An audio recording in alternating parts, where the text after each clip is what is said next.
Ako yun.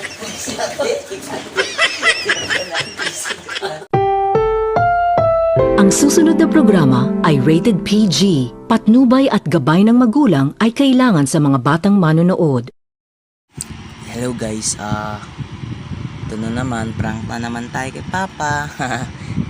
Gagawin ko, si Papa kasi nag-deliver si Papa sa lemon.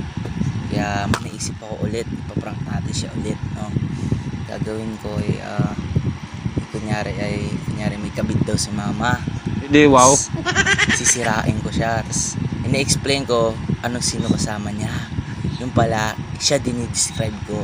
Kaya mamaya guys, abangan nyo guys. A few minutes later. Papa. Kasi yun ako sa Papa. Papa. Hoy! Ano dito ba si Mama? Dito ba? Kasi ano po kasi ako. Kasi ako pa. Hindi, magugulat ka pa. Hindi, wow. Ano pa? Nakita ko siya nung kasamang lalaki.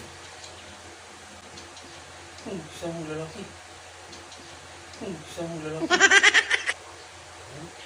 Ay, seryoso ako. Kasama ko si Ilon.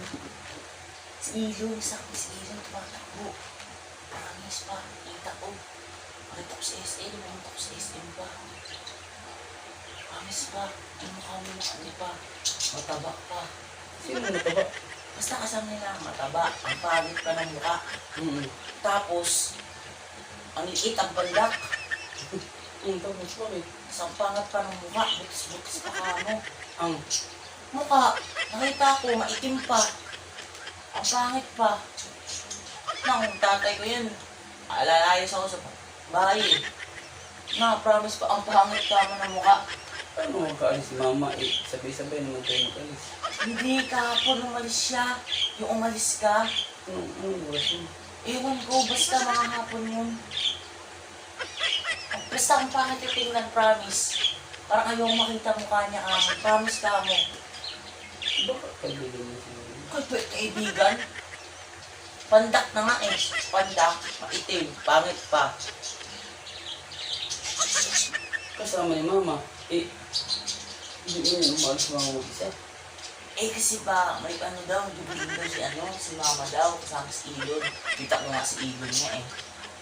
Katakbo-takbo nga eh. Hapon. Tapos may dala siyang tupper na kulay yellow, yung malaki.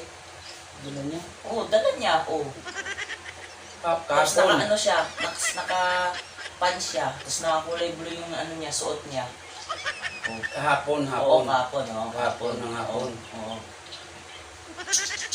Oo nga, promise pa. Ako yun. Hindi ako nakikisig.